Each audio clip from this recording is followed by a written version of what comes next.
Hello everyone, and welcome to yet another RAM overclocking video. And again, we have some OEM sticks before us, but these ones are a very different story from the B-Die OEM stick. So this is the one we previously took a look at. So this is OEM B-Die from Samsung.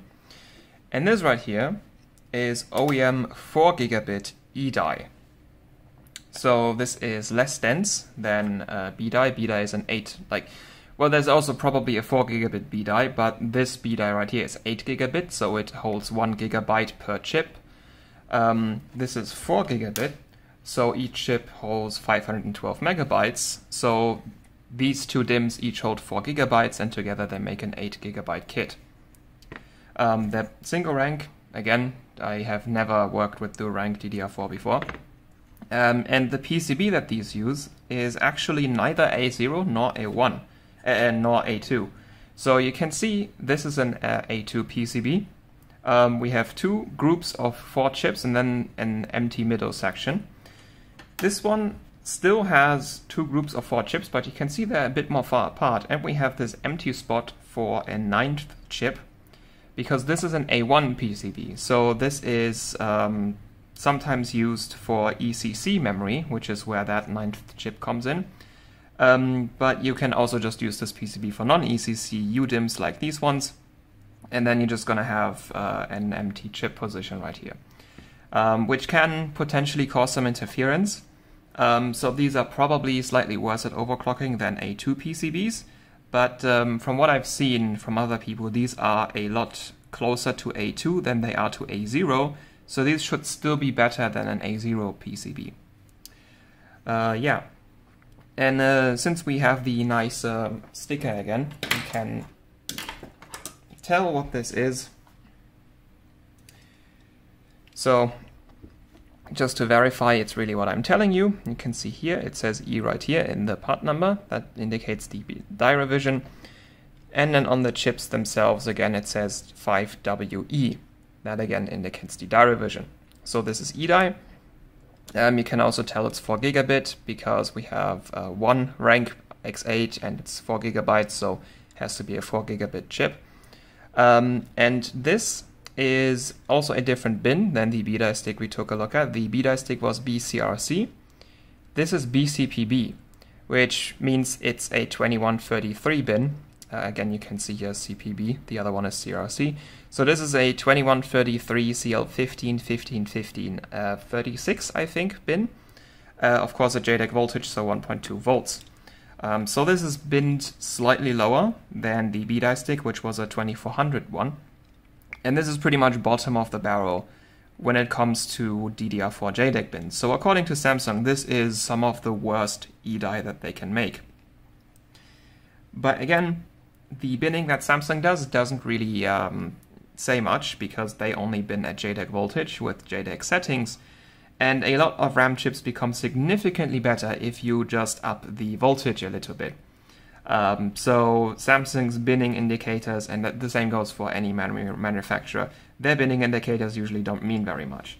So this BCPB, it overclocks pretty well. Actually, we're gonna take a detailed look at the settings a little bit later. For primaries and frequency, it looks eerily similar to the OEM B-Die stick. Actually, the E-Die is better, but mostly for the primaries, this looks eerily similar to the OEM B-Die. But overall, this one actually does things a lot better. So before we put this in a test bench and take a look at the settings, I of course compared this again to other things so that we can actually gauge like how well does this perform. And I did a very similar comparison I did to the B-Die stick. So again, I used my properly binned B-Die at 4400, 16, 16, 16, 29 with subtiming set like my daily test bench settings. I also tested it against the settings that this stick does. Of course, I only have one OEM B-Die stick, so I just used these two and just set the settings from the OEM stick on them to compare what two of the OEM sticks would perform like. And then I also used my Viper CJR at its maximum stable settings, which also has subtiming set, but no tertiaries. And then also, what I didn't do last time is I also tested the two most common XMPs, that being 3200 and 3600 with CDI timings. You can see it shortly when we go into OBS, to compare performance.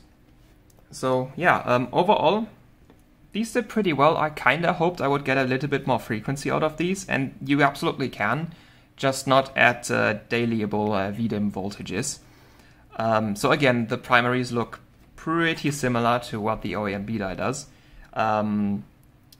But yeah, and I think I should also mention why I would even bother getting EDI. So the main reason why I bought this kit is, so first of all, 4 gigabit EDI is pretty much the predecessor of 8 gigabit BDI when it comes to overclocking. So before 8 gigabit BDI was a thing, 4 gigabit EDI was what you got when you wanted to get great overclocking results. And this stuff is a lot more consistent than BDI. So these OEM sticks, they don't do quite as well as bin sticks, but they're a lot closer to bin sticks than OEM BDI is to binned BDI. And so the main reason why I got these is, well, they are known to overclock pretty well. And I got these specifically for the Z170 OC formula, because on that one I can do non-K CPU overclocking on Skylake CPUs, which I want to do more of in the future. And the RAM kit I've been running that board with was my 8 gigabit CJR.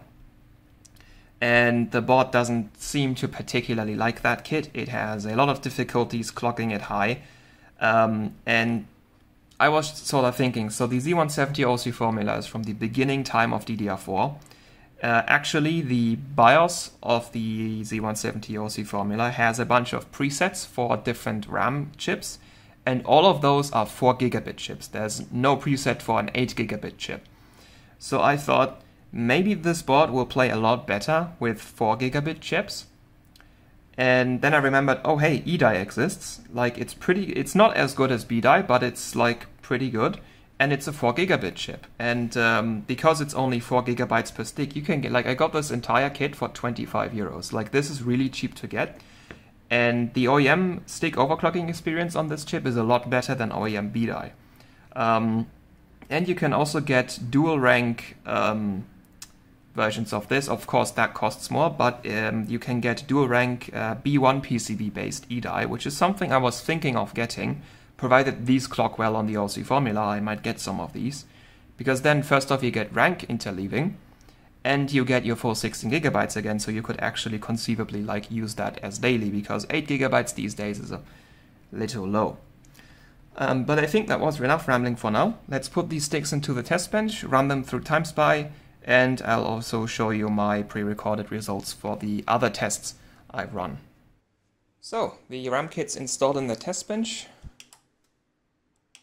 Let's turn it on.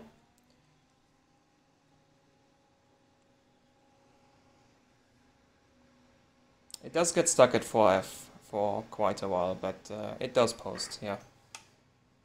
It even power cycles sometimes, which is a bit weird, and it only does it with EDI, but it also always posts in the end. So let's wait until I see BIOS on the screen, then I'll switch it over to the capture card. Yeah, so let's switch this over. And you can also already see the pre-recorded numbers for all the other configurations I've run. So I've run the EDI at slog, I've run my BDI at daily settings, I've run the BDI at the OEM stick settings, I've run my CJR at my previous daily settings. Actually, it's slightly slower. The board didn't want to post it at 3800. I don't know why, and I didn't really feel like figuring that out. So maybe that Corsair stick isn't all that bad actually, because that's also stuck at this frequency. And then I've sort of simulated, because I don't actually have any 8 gigabit CDI, I just used my CJR stick and put in CDI settings. I simulated these two very, very common XMP settings, that just for comparison. So as always, CPUs at 5.3 gigahertz, 5 gigahertz ring, cache, whatever you want to call it. And I've already said the primaries look eerily similar to the OEM B-die. So again, we are at 3600. Now in E-die, you can whack a ton of voltage into E-die and it will make the frequency go up. But I wanted to have settings that like are sustainable for like daily operations. So absolute maximum, I would like to 1.65 volts VDIM. And it does seem like you need significantly more than that to really force E-die into being really fast. I couldn't really see any scaling past 1.5 volts, at least in between the like 1.5, 1.65 range. It didn't really help. So we're just at 1.5 volts again. As you can see here. 1.3 for I/O and SA again. 1.1 for PLL termination. Exact same settings as the OEM B-die stick. And let's take a look at the timings. So yeah, it's very familiar. So the OEM B-die stick does 3600 CL15, OEM E-die does 3600 CL15, but you can already see the TRCD is a lot lower. 4 ticks in fact, that's quite a lot. So the OEM B-die stick only did 23 TRCD, which is really bad. This does 19 TRCD, which is only sort of bad, because like proper B-die it will do 14 at this frequency. But for E-die, this TRCD is pretty normal. Like, well, you might get like 18 working if you have a pretty good bin of E-die, but mostly from what I've heard is like E-die is kind of like B-die, except that the TRCD kind of sucks, and the TRFC, the TRFC isn't quite as good, but still pretty low. And that's mostly what I observed. So the TRCD is not really that great. But the rest of the timings are gonna be quite better, like quite a lot better than the OEM B-die, as you're going to see. TRAS, again 28. I've actually started to believe that maybe the motherboard has a problem, because it's done this with several timings. TRFC is another example, where if I set this just 1 tick lower, it does not post, and then I set it 1 tick higher again and it's fully stable, which is kind of weird. I would expect that there's a range where it does post but errors out, but TRAS 27 just doesn't post, and it does that on not just this kit, it does it on like pretty much everything I've tested. So I'm beginning to believe maybe there's like a couple more small settings that I need to change in order to get this lower. So I take this with a grain of salt, but this is what I got. Then, this kit also runs 1T command rate. The B-die kit did not run 1T command rate. It was horribly unstable at 1T. This one does run 1T. This one also runs proper RRDs. So the B-die kit needed 8.6 for these. This one does 4.4, which is the optimal setting to have your RRDs at. TRFC, also a lot better than the OEM B-die again. The OEM B-die was doing 440. And things like CJR is also still a lot higher than this, because CJR needs like 450, 480, like the 3733 was at 480. So yeah, in terms of TRFC, also pretty good. Binned E-die might be a little better than this. I've seen like 275 working, but this is a pretty harsh cutoff, like 290, not even posting. So this is like pretty low for like as low as it goes, basically. Because TRFC, there's always a little bit of a margin, because it's somewhat tied to operating frequency, because it's like it's how long your refresh cycle is, and if your RAM stick's hotter, you leak more charge from your RAM cells, and then you need to refresh for longer. So if the sticks get hotter, you might need to increase TRFC, which is also why sometimes like you get like one error after running the test for a while, and that's just because the stick got hot or something like that. TREFI maxed out again. All of the kits where I set this were able to max it out. WR, this is... Actually, is this at 12? No, I think this is one of the timings that the board actually trains 1 tick higher than I set, because I think this is at 13 for TWR. TRTP, wait, why is this at 7? Okay, I think I'm just remembering about this wrong. I think the other kits did this at 6. Yeah, I think the OEM Beta kit did this at 6. If it's at 7, it was probably unstable at 6. Because I don't think this is one of the things the motherboard trains in a weird way. This is a little bit weird. T4 did not work at 16 again. I thought that only the OEM Beta did this because that actually needed 18. But T4 16 is unstable on this one. So it needs 17. So RRDs and T4 not quite optimal on this kit. But we're getting pretty close. Like 1 tick higher T4 is not gonna do that much for your performance as running it at 618 does. 4417 is a lot better still. This timing doesn't show up in time configurator, but these do. These are also weird timings again, so the actual is 6.4. The board trains these 1 tick higher than they actually are. CKE went all the way down to 0. Previously I didn't know you can actually set this to 0. I thought 1 is the lowest, so the OEM Beta might also actually do 0 on this. Yeah, TCWL13 again, because it's just 2 ticks lower than CAS latency, which is 15, so 13. And now we get into the tertiaries. So EDA is also kind of known for doing pretty nice tertiaries. My stick, specifically in read same group, seems to be a little bit unlucky because you would expect this to do 6. It does 7. 6 is unstable, so I need 7. But this still does 4. This does 6. This does 4, which is like the thing I saw is like the tightest you should be able to set. And then as for these, I also tightened these down now as far as they go. So read write and write read. Like lower than this doesn't post. Lower than this arrows also doesn't post. So these are also like the tertiaries are also like as tight as they go on this one. On the Beta stick, I left the read write and write reads a little bit loose. I can probably set those lower there. But on this, like I try, like basically I just went through all the timings and set them as low as was stable or posted. Like as far as I can tell, this is maxed out as far as my skill level allows. Like there's probably a couple smaller things that I could adjust to make it time a little bit better, but I'm not at that skill level yet. And then if you're wondering why all of these are 1, so you see how it says DR, DD, DR, DD. So this stands for different rank and different dim. We have only 1 dim per channel and only 1 rank per channel. So there are no different ranks or different dims in our channels. Therefore, these settings don't do anything. So you can just set them to whatever you want. It's not going to change anything about performance. So just setting these to 1. This doesn't do anything. Like you can set this to whatever you want, but people have been telling me, oh, just set this to 1, then you can easily see that it's like a single rank setup. I was just like, why the hell not? So those are the settings. Let's post and run some TimeSpy.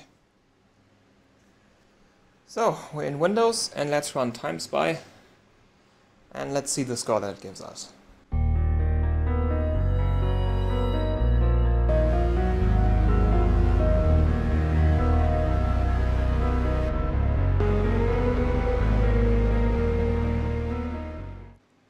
Okay, here we go. That's actually that's actually higher than the pre-recorded thing I pre-ran. So that's good, I guess. I get to claim a little bit more performance on my overclock. So here we are. That's a pretty good score. Like, it's not in the 5-digit range as my daily B-die overclock is, but damn is it close. Like, that is close. That's 31 points. That separates this from going to 5 digits. So yeah, it's a pretty well performing memory chip. Like, and these are OEM sticks. I paid 25 euros for these. That's about a quarter of what I paid for my good B-die. So if you're looking for just performance, this is a really solid option. Of course, this is only 8 gigabytes total and not 16. So if you want to get like the dual rank version of this, you're gonna pay more, and of course you're also gonna have like you'll have a slight performance increase because of rank interleaving, but because it is dual rank, you are probably not gonna be able to overclock quite as high, so that will take away some performance again. But yeah, you can get 16 gigabytes with eDie on 2 sticks. It just costs more, but like for benching, like 8 gigabytes enough for benching, or for like a low-cost entry-level PC, 8 gigabytes still okay. It's just that like if you're serious about playing games, you probably should get 16. But yeah, like just looking at the numbers we have here, that's the second highest performing thing, and yeah, it has tertiary set. The only other thing that has tertiary set is the OEM B-die, that's at 9600. So this wins over OEM B-die, because just like eDie is so much more consistent, so that even the OEM version of it like is pretty good at overclocking, whereas B-die, the OEM version of it, like you can see the separation between the good and the bad B-die. There's quite a range there. So yeah, and again also compared to stock JDEC, like this is, yeah, that's quite a jump, and this even outperformed the CJR.